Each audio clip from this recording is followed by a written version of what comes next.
So how many of you think we are in an AI hype cycle? Anybody? Okay. By the end of this panel, we would have converted you. We are not in a hype cycle. We are at the very beginning of the cycle.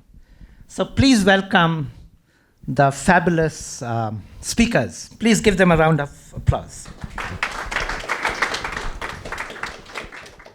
Okay, we are going to do this at a very fast pace. Okay? So we have lots of time for questions. And if you guys have a question, just raise your hand.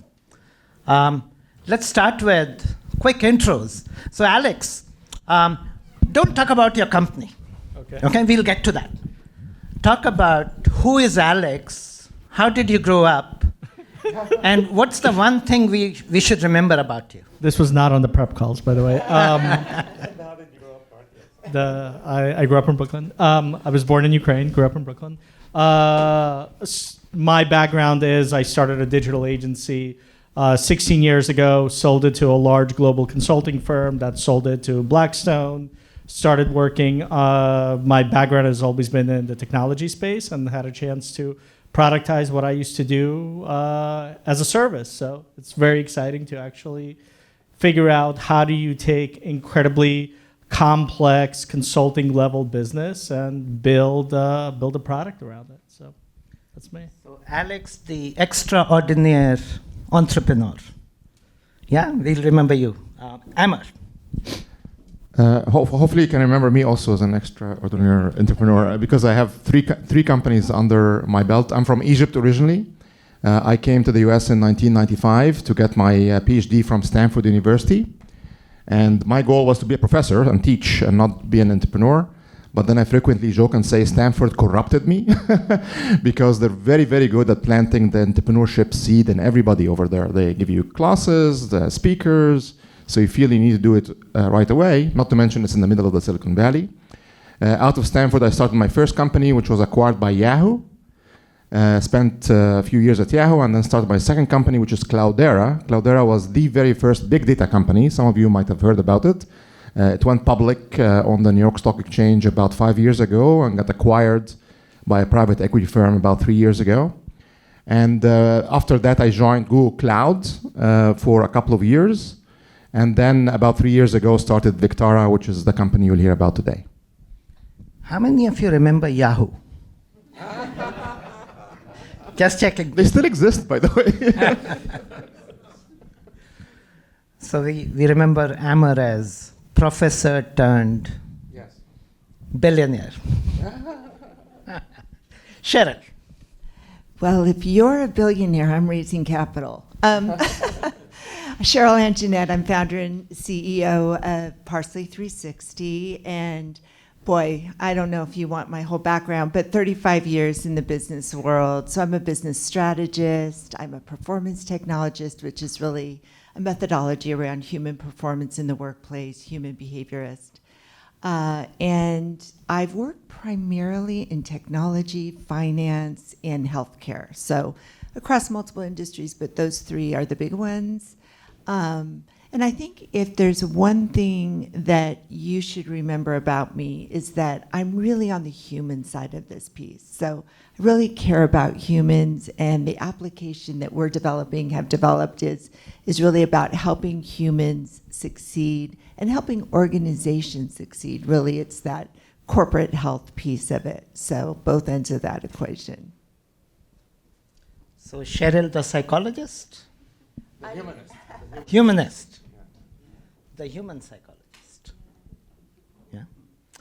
I was sharing. But there's a mic on your chair. There wasn't one? No. Oh. All right. Hi, everyone. My name is Raj Sangvi. I'm a father, technologist, coder, entrepreneur. My background's working in building and growing digital platforms. So I've been running the company Bitcart for the last 10 years. Currently, I'm playing the role of a CTO for the AI and automation wing of the company, and I'm super excited about AI. One of the things that I want you to remember me is a story that happened very interestingly with my daughter. She's 14. And a year or so ago, she's very curious, wants to do a lot of things. And she's like, Dad, why don't we have Renaissance men or women in the last few decades? And I'm like, it's a very interesting question. And we started going down the rabbit hole of trying to figure out what is going to be driving, uplifting humanity so that we can innovate, we can do more creative things. And to me, AI, with the connected data, with the reasoning, with everything that it has to offer, where I see the 10x productivity and the explosion in productivity similar to what we've had with sort of the internet, personal computers, mobile phone, will be AI. And we started thinking about, this could be the era where a lot of the innovation that could be driven by the efficiencies that AI could bring. So I felt really good about responding to her, and she kind of acknowledged that this kind of is the path where we could have more creativity happen in the next generation. So really excited to be here. Thank you. So Raj, the Renaissance technologist.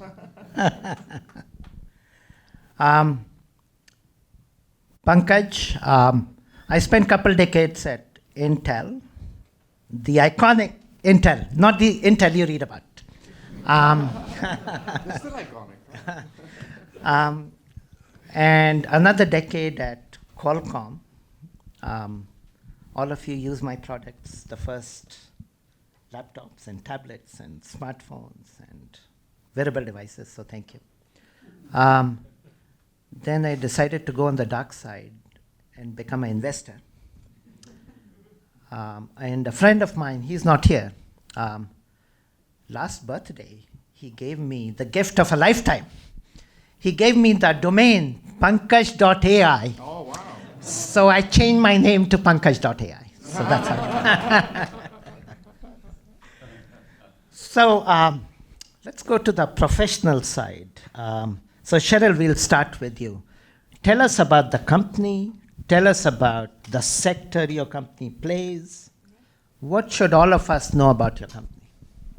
Yes, so Parsley 360 is a corporate performance and wellness system. So it's a holistic approach to corporate performance and wellness, really using AI to drive things forward. Those pieces that were missing when this process, which is, we have a lot of people working on this, really kind of fails when it's human-led because we can't push that change through. So we've created a system that works with every employee in the organization. Everybody has their own instance of an in-hand, on-demand pocket coach. So they get their coaching, their support as needed.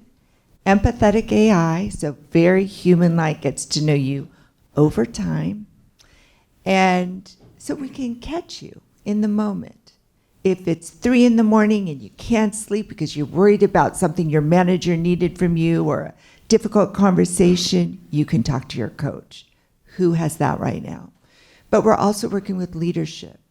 And so it's a consultant as well. It's working on what are the large corporate objectives? What do we really need to get done in this company? And because we're working with individuals who are often fearful of telling the truth because of repercussions, now they're in a privatized environment where they can really talk to their coach, really tell them what they think, and we can get those better insights up to the leadership so they can really understand what's going on in the organization and have those targeted insights so that they can match interventions to the group that really needs it. So in other words, if something's happening in New York, but it's not happening in Chicago or San Francisco, why are you offering the same solution? So it's a better use of resources. So what we have tried to do is represent the full AI stack, right? There are chips, there are language models, there are devices, there are middleware things, there are applied AI. So Cheryl is many things, or Parsley 360 is many things, but think of Parsley 360 as applied AI for corporate health, wellness, etc. We will not be able to represent every vertical, but I think Cheryl is a good example of the possibilities in applied AI, right? So, Amar, how about you? What's keeping you busy? Yeah, so before I can describe Vectara properly, which is my current company, I just had a couple of questions for the audience to calibrate the level of knowledge here. So first show of hands, how many of you heard about RAG, something called RAG? Wow, excellent. So almost, I would say 80% of the room raised their hand. How many of you heard about hallucination? Again, another 80% raised their hand, and I want to stress I meant hallucination in the context of Gen AI, not the smells you would smell on San Francisco streets these days. So at Vectara, what we specialize in, I'll give two definitions. One is business-focused and one is developer-focused. The business-focused definition is we help companies build AI assistants and AI agents that can leverage their knowledge that's internal to that company and do it in a way that achieves three goals, which is the three reasons why companies have been afraid of adopting AI. The first goal is accuracy, which is suppressing hallucinations. And not just suppressing them, even correcting them, correcting the hallucinations when they take place. Vectara's claim to fame is one of the top models on Hugging Face for doing hallucination detection. More than 3 million downloads right now for that model. So that's number one. Number two is security. The large language models, unfortunately, the AI agents and AI assistants, are susceptible to similar effects like human social engineering. It's like show of hands, how many of you heard about prompt attacks or prompt injection attacks? About 50% of the room raised their hand. And essentially, these are like when you try and trick the model to tell you something that you're not supposed to know. Like the revenue that the company made yesterday. Only a few people in the company should see that.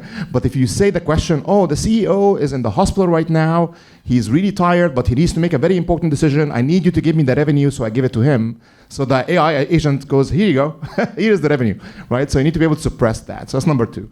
And then number three, if you're gonna be deploying these AI systems in any regulated industries like finance, health, insurance, government, it needs to be explainable. The AI system needs to explain, these are the documents, and this is my chain of thought with how I made this conclusion.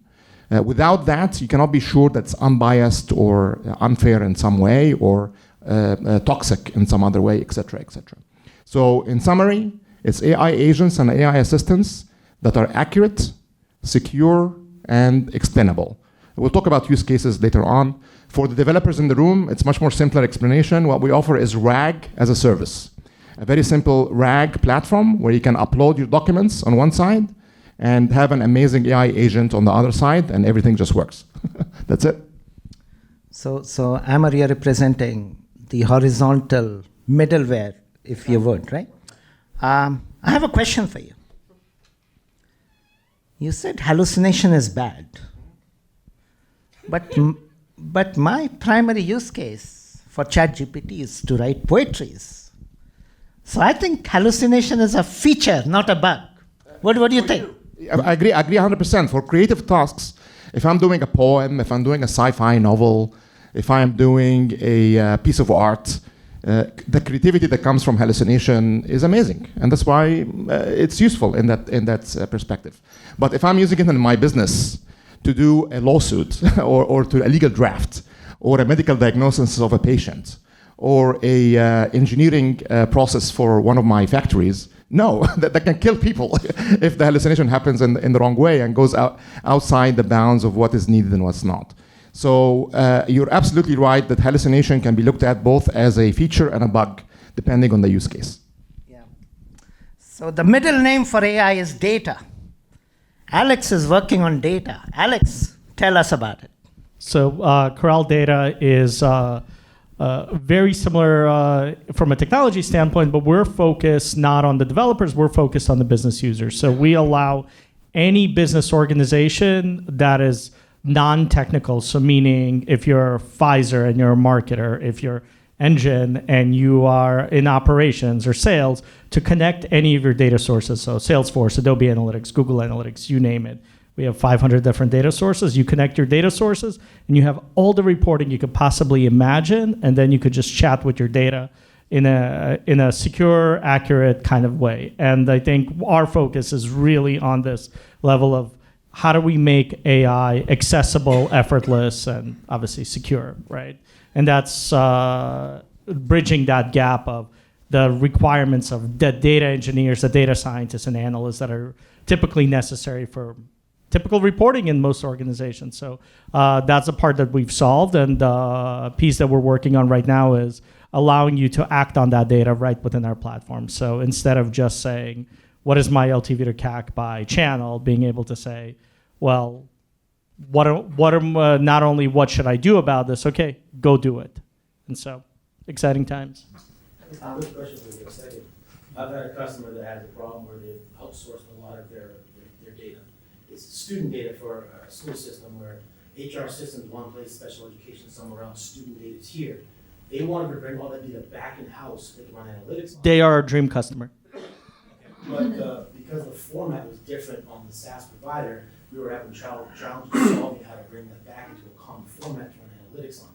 Have you been able to solve that problem? Yes, and that's so a lot of times, a lot of these, what we're doing is, we're doing a few things. One is we have ETL integrations. ETL is how we extract data and load it into a warehouse for organizations. So one piece of it is we extract data from common sources. So let's say it's a student. We have a few universities. So let's say it's Slate that they're using for where some of that knowledge lives, and some of that might live in some random warehouse or some random database.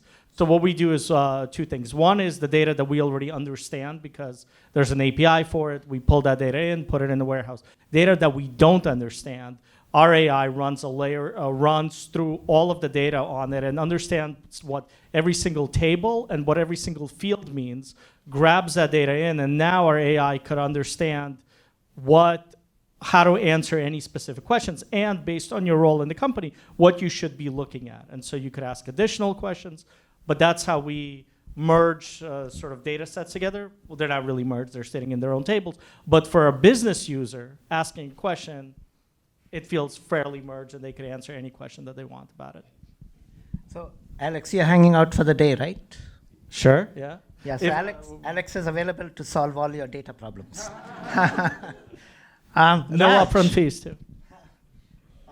Raj, tell us about what you're up to. Absolutely. So my background before was building products. We've done over 500 products and solutions for startups, SMB businesses, enterprises. But the 2.0 is AI implementation company. So in the last 3 years, when we started, and thanks to Amar, you guys all are RAG experts now. So we started off with RAG and built accelerators around that. So we use LangChain, we use vector database, built the whole pipeline. We started, getting a lot of customer excitement around, and this is 2023. We landed a big enterprise customer. So one of our main verticals is healthcare. So we started building the whole pipeline for an enterprise for healthcare. We've started building that for SMB businesses. And learning from that, 2024 was a huge year for advanced RAG, where we're talking about now evaluation engine, knowledge graphs, optimized pipelines. And 2025, I think it's a year of agents, where to me, one of the most exciting things is every business, every organization, when we're trying to offer practical AI, because we are in the business of implementing AI across businesses. So what they want to see is an ROI. And I finally can say it's not just a chatbot. I can say that we can do AI tooling, AI actions, because with agents, we can connect across different systems. We can solve problems that are more process and workflow oriented. So to me, that journey and what excites me is a lot of things that going that direction of making AI, easier, better, faster for a lot of the business use cases. So good example, another applied AI, healthcare, right? So a simple way to think about AI is the triangle. You have compute, you have algorithms, and you have data.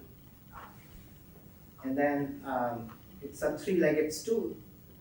If you have all three, you can go after employee health, you can go after healthcare, you can go after retail, you can go after any number of verticals. So think of me as the compute person. I've been in the semiconductor industry for some time. And my last role at Qualcomm was integrating AI accelerators, what we call NPU, in Snapdragon platforms. Nakul talked about it today. For the last couple of years, you've been doing training and inference in the cloud. Every time you do ChatGPT, you go to the cloud. But when you're driving your autonomous car, if you go to the cloud and come back, that round trip is too late. You run into something. So you want to do inference at the edge, right? The other piece, of course, is language models. Is it okay to expand the panel? Yeah. We have a gentleman from Corral.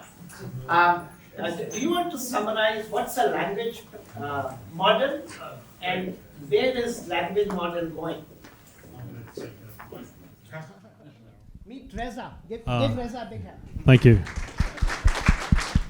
Reza Rasool, I'm chair of Quai. Quai is a non-profit AI lab. Maybe you attended the panel yesterday. That was a lot of fun. What is a large language model?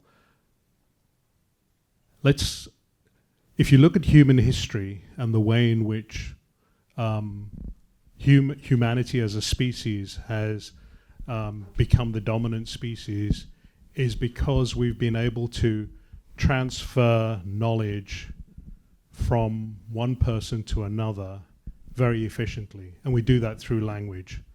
Language is actually the codec of telepathy. To get an idea that's in my mind into Pankaj's mind, I do it through language.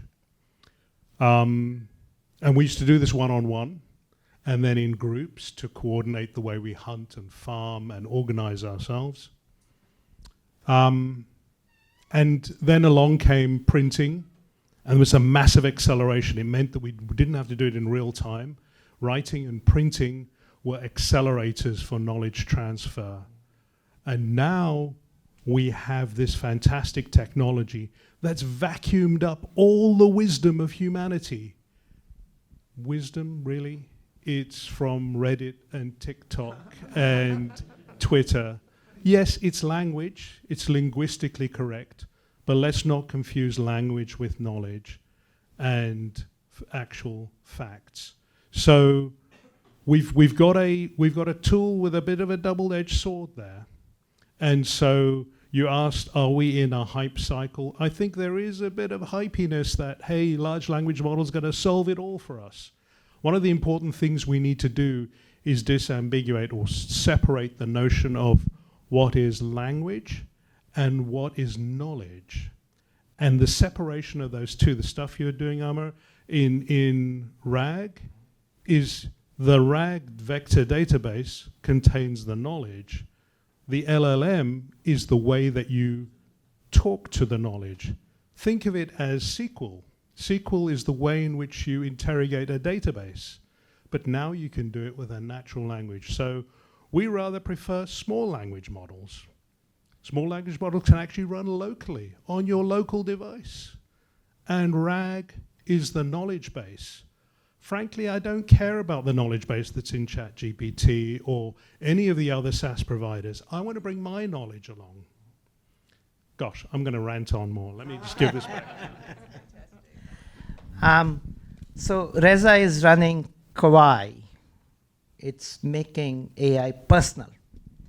If you haven't talked to him, you're missing out. Yes, please. Yeah, sorry. Can I just ask a quick question? I was just up at the JP Morgan Healthcare Conference all week last week, and that was an incredible thing. You open the door with knowledge graphs.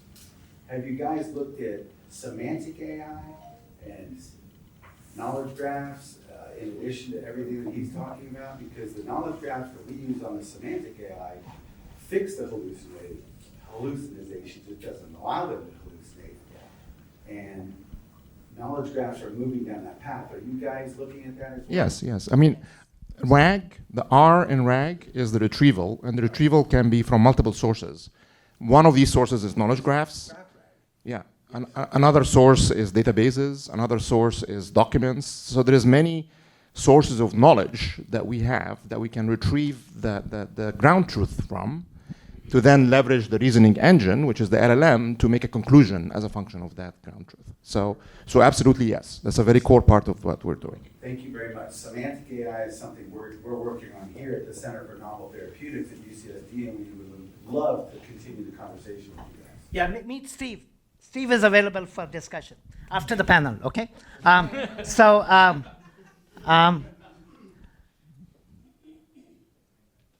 Let's pick, each one of you, pick one thing, one challenge, not a laundry list. Alex, what is keeping you up at night?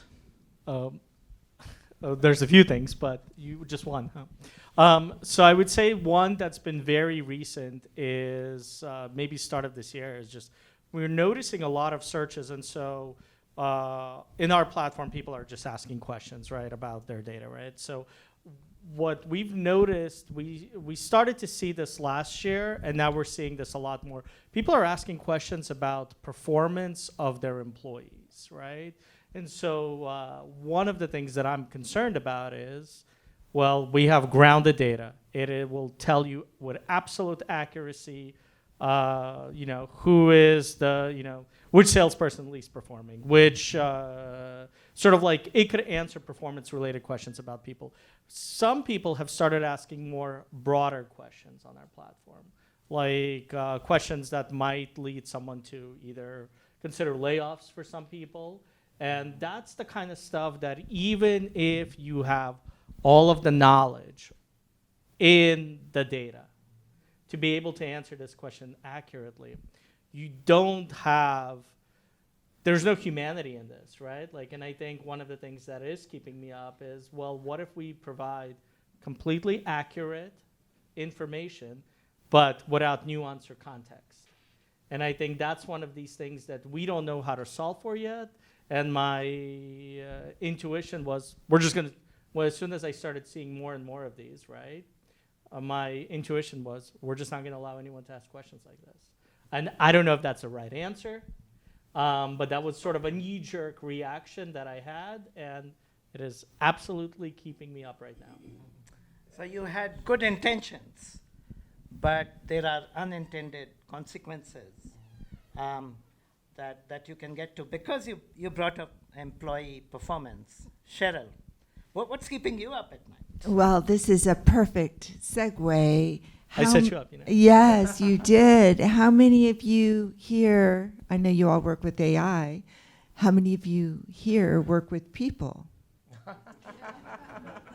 So there's always human in the equation, and in every human interaction, in every human conversation, 3 conversations or 3 interactions are happening. One is practical, and we're very good at solving the practical, especially all you engineers. There's the second is emotional. How do you feel in this? And the third is relational. Where do you fit in? So if we just focus on the practical, and by the way, all 3 are equally weighted for human beings, but a lot of business, we want to give the weightiness to the practical. And when we do that, the emotional and the relational, they kind of take over someone's mind. They take over their behaviors. They distract. And so that performance that you're trying to measure there, employee performance, right? That's the nuance you're talking about, Alex. So we definitely should talk. We definitely should connect on this. So this keeps me up at night as well, and I heard you say this on one of our pre-calls, and I've been wanting to connect with you on this. And the big piece that keeps me up at night, and I wouldn't say anything keeps me up at night, I'm a great sleeper, but this is really the adoption, because the adoption is human, right? And we have an anxious workforce out there. And there's anxiety just generally. It keeps going up, first with COVID, but now with AI, people are fearful. What's going to happen to my job? Where do I fit in? So there's the how do I feel? Where do I fit in piece? Of course, we can give them the practical side of this, and that's great. We want to give that to them. But the adoption is more complex than that. So that's what we work with. We're working with people where they are. We're working with them to regulate their emotions, to help them fit in, to help them connect to one another in healthier ways, more productive ways, so that we can get that practical, which is the productivity piece, and we can get the innovation, which I heard you talk about, Pankaj. We need that creativity, we need that innovation, but if we don't have people, feeling seen and heard and understood and respected, it's very difficult for them to then step up and feel creative. So that's the piece. So I always think about adoption, how are we going to help people adopt this? And I will segue that to what this panel is about, is ethics, right? Ethical AI. What is the basis here? It's really about transparency and trust. So if you're going to talk to your pocket coach and you're going to talk about, your toxic boss or that worker that made you feel inadequate or said the wrong thing, or that email you got that really set you off, you need to feel like that is really, you're in the vault, that nobody's going to get wind of that conversation. So privacy. Privacy is our number one default. We do not do anything until we are absolutely sure that we're able to privatize that conversation, that interaction, de-identify in a way that there are not unintended consequences, that someone can't figure out that you were the one that gave that feedback. And then we can get real feedback. Then we can get what's really going on in the organization. We can surface, right, those issues. Very thoughtful, Cheryl. Privacy, trust, the human side of AI. Raj, are you getting good night's sleep? What's keeping you up? Yes, my kids are grown up, so I get pretty good sleep. I want to stick to the challenge. There's a lot of challenges, but I want to stick to the topic of the panel and talk about a challenge that I feel like we're not doing enough. So in the vein of toxicity, fairness, and biases of models, and talking about safety and security of data, that's an important topic. But when we are building and launching enterprise solutions, the key and the business impact and the ROI is always what the business stakeholders are looking for. What we've realized, the long tail that takes time to get approvals and the stakeholders, is privacy, working on the safety, working on security of data, working on areas where we can add guardrails. What Alex said, one of the easiest things to do is this question, you have a blanket reply because we don't want to handle that. So those are things that essentially that are happening where we do have pipeline items where we are doing certain things to keep guardrails, pipeline items for safety, pipeline items for security, but what we are not doing is, how do we reverse this process? There's no module in our workflow today that says we will reverse biases, toxicity, or will reverse sort of the unfairness that's in the model. We're not anything, but that's what keeps me is thinking about, and the most important thing is when we are delivering ROI in an environment, in an enterprise, is the question I always ask is, are we doing enough through the lens of privacy, through the lens of safety and security of data? And I feel like there's always that question that keeps me thinking, are we doing enough? What do you guys think? Is the industry doing enough on what Raj described? To have a quick response. I think the problem that you're stating is going to grow only bigger, right? I know like Jensen, I think you mentioned like 50,000 people with 50 million agents. And I'm wondering, do you have any thoughts on the governance model itself? And even from an ethical point of view, how do you what kind of layers do you need to put like good governance in place? I can start. I think they need to be at every layer. So this is not a problem that can be solved at the application level or the platform or the LLMs. I think the solution has to be incorporated at every layer.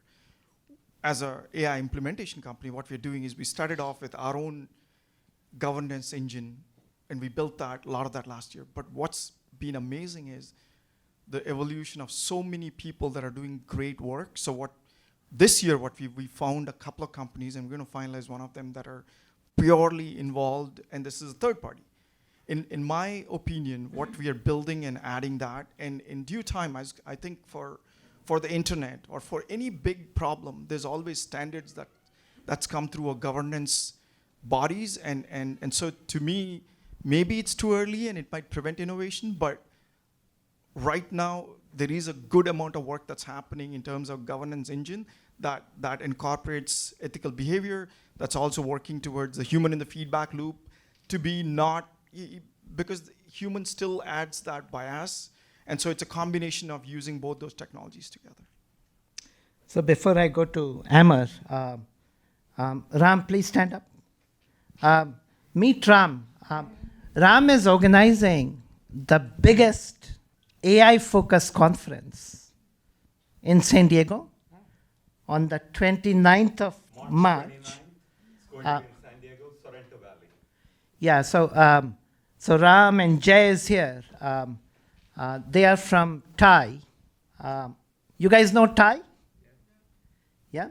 So Thai has taken it upon themselves. Jay has taken it upon himself to make San Diego the AI hub. Jay is like Silicon Valley? No, San Diego should be number one. So we are looking forward to it, Jay. Well, Pankaj, he's a big contributor to San Diego.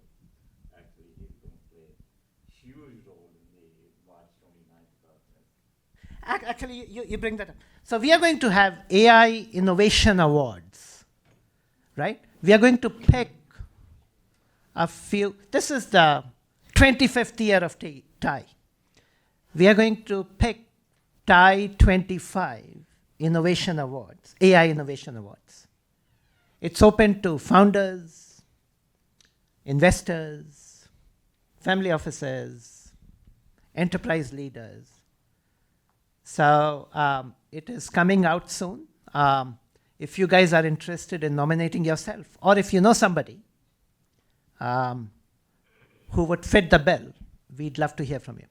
Okay? Back to the regularly scheduled program. So Amar, what's keeping you up at night? So first, I'm running another startup from ground zero right now. We're 3 years old. Internally, what absolutely is keeping up at night is people. Like it all goes down to people, and you have somebody who's an outstanding performer, but they are a disruptive cowboy, and everybody hates working with them, or somebody who's so nice, but they're producing nothing. And it's like, how do you fix all of these things? Like the number one problem by far. Like that's what keeps me up at night. But as far as the technology and the industry, if you go back to the concept of retrieval augmented generation, or RAG, RAG is about, can we find the right needles in the haystack using the retrieval systems so that our reasoning systems, the LLMs, can make the right conclusion. This is really what RAG is about. So, and what's keeping me up at night is garbage in, garbage out. Most organizations don't have their data in a good enough form that can be leveraged for that. It's a mess. Like they have documents from like 20 years ago that are completely obsolete, but they're still giving it to the AI system. So obviously the AI system is going to make a completely wrong recommendation. One very popular example of this that I'm sure many of you have heard about is Google. Last year they had launched RAG within their Google search service. And then somebody was asking the system, I'm trying to cook a pizza, and every time I cook the pizza, my cheese falls on the floor. It doesn't stay on the pizza. How can I get the cheese to stay on the pizza? And the AI system replied back very confidently and said, just put some glue between the cheese and the pizza. And we thought that was a hallucination. It wasn't a hallucination. That was a RAG problem. What happened is there was a Reddit post where somebody asked that question in Reddit, going back to Reddit, as you were saying earlier, And then somebody sarcastically replied back and saying, put glue between the cheese and the pizza. And then the Reddit users all loved that funny response and gave it thumbs up. So it got like 50,000 thumbs up. So the AI looked and that said, that must be the right answer. So that's what keeps me up at night, is how do you fix the retrieval systems to make sure that you're fetching the right needles in the haystack, otherwise everything else downstream from that will break.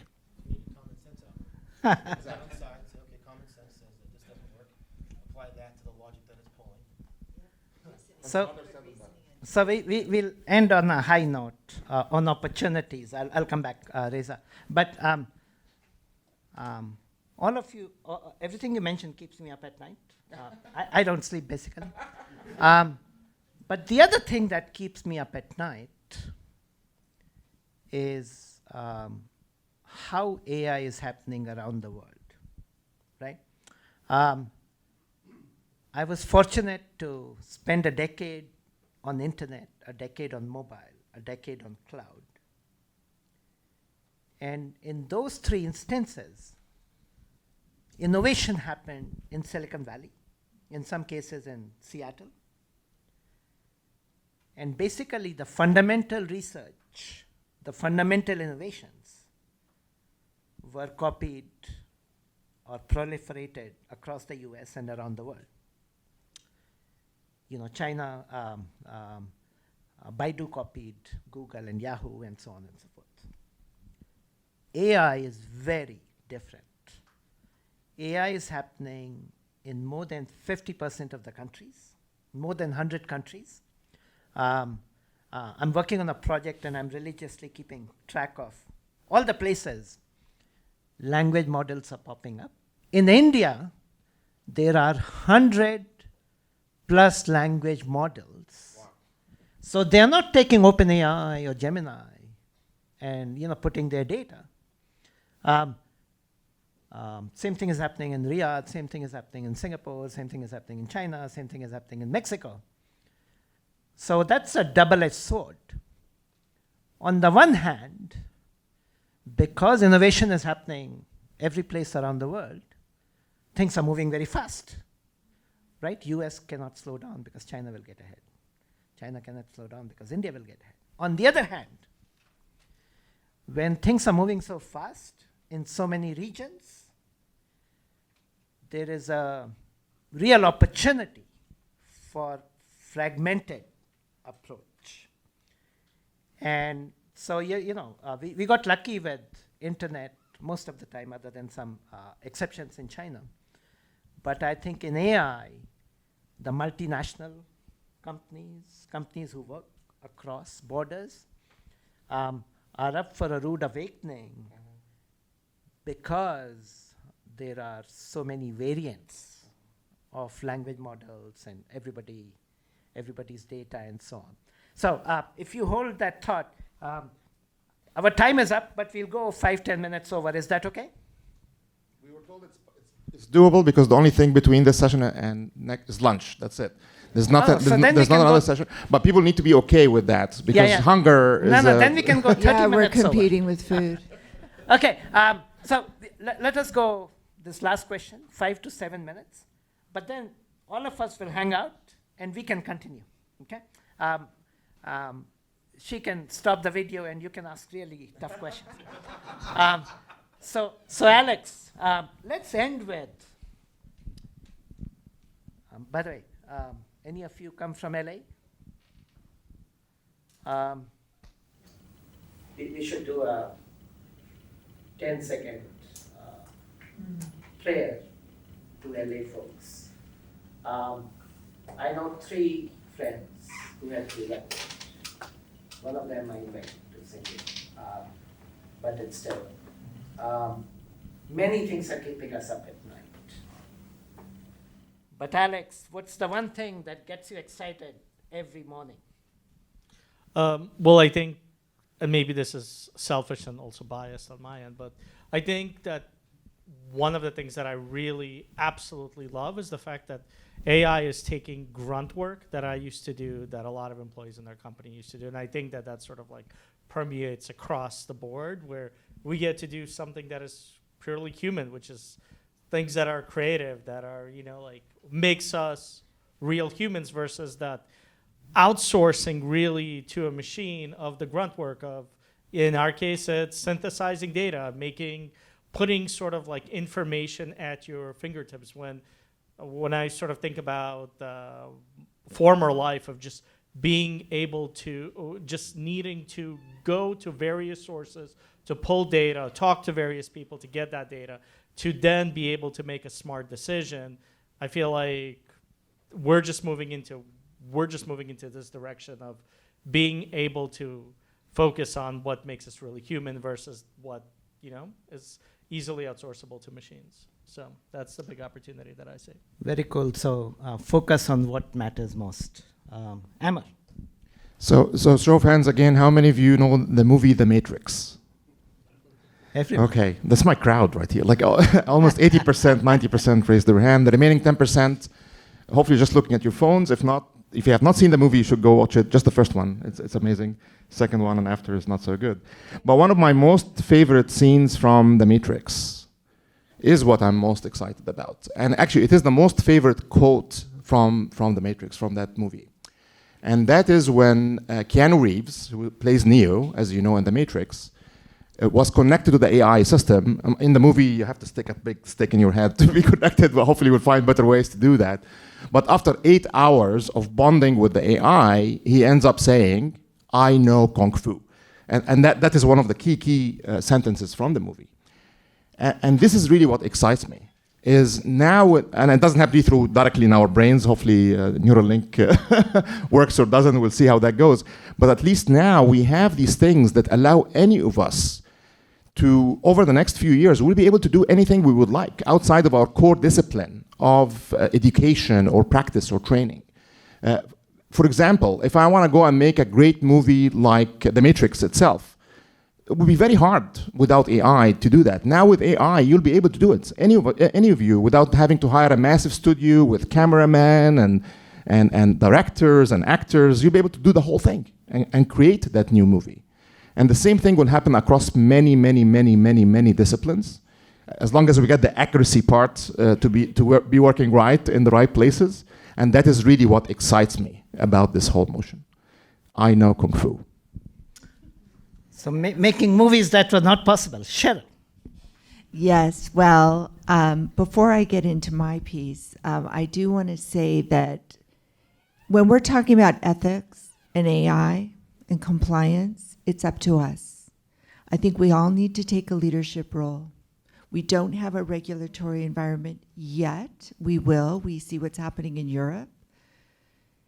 But it's up to us. We need to be proactive, not reactive on this. And we should learn from the mistakes of things like social media to know the best intentions can have unintended consequences. But let me go back to opportunities, because there are so many opportunities.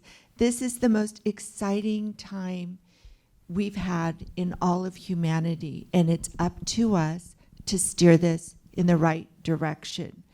But one of the opportunities that I get most excited about kind of goes back to about 25 years ago. I want to tell you a very quick story. I promise it's quick. But 25 years ago, I stepped into a role where I had 85 people reporting to me, about 12 managers. No leadership, no management training. Sales were flat. People really weren't that engaged or excited. They were, getting a check. And I immediately just went into my intuitive mode, and I started management leadership training. I started meeting. I went to every location. Every day I was in a different location, sometimes two, meeting with everyone. I tried to meet with every single person on my team in person every month. Imagine that. I was always on.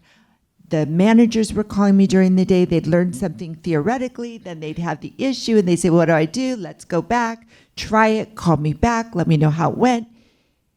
What happened? I raised everyone's goals. They said, we can't do that. I said, don't worry, I'm here. I've got you. Numbers went up. Engagement went up. People were psyched. Everything was incredible because I was continuously monitoring it. I was there for people, and we made the numbers, the company did well, but it was a recipe for burnout, right? And how many people are willing to do that, are able to do that?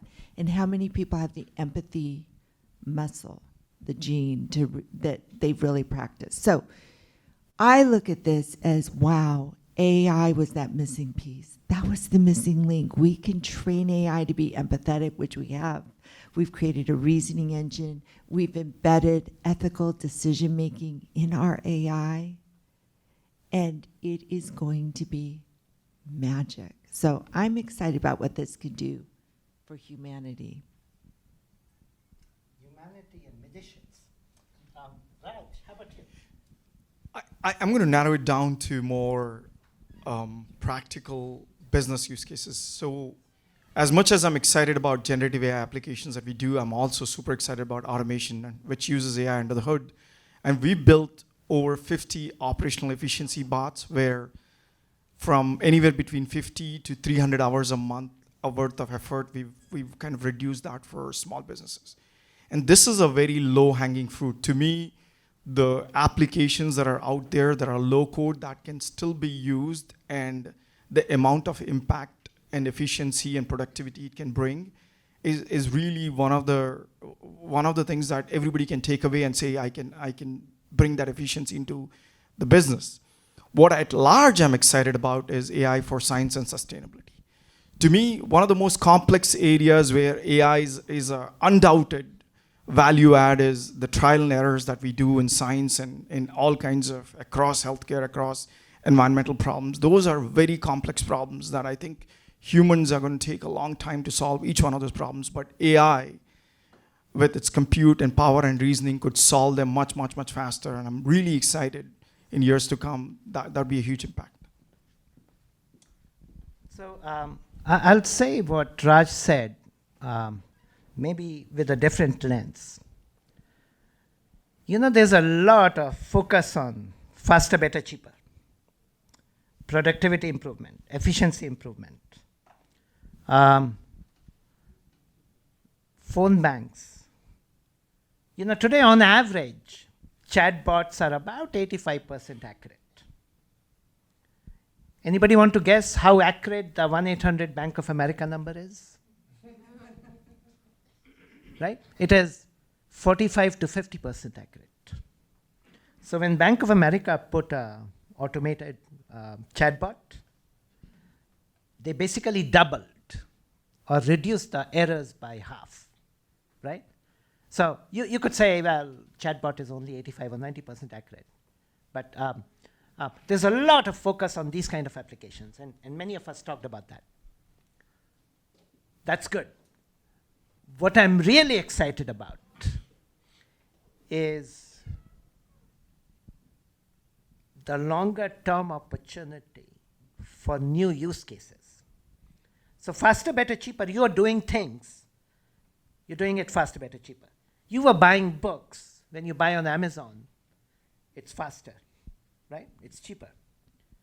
But think about new use cases. You know, my hat says doc. I just came from this event. In healthcare, drug discovery. For US economy is $25 trillion, $5 trillion is healthcare. Lot of investment, lot of waste, and we have still not solved cancer and diabetes and Alzheimer's and so on and so forth. For the first time, AI presents us the opportunity to do drug discovery because it shortens the time from 15 years to a manageable number and increases the yield from 5% to a much higher number. And if we could solve, if we could do just one thing, solve cancer, that's not about efficiency. It's about new use case, right? So in every vertical, there are new use cases. That's what AI enables.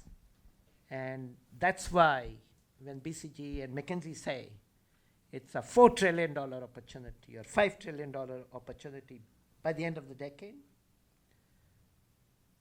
that's what they are relying on.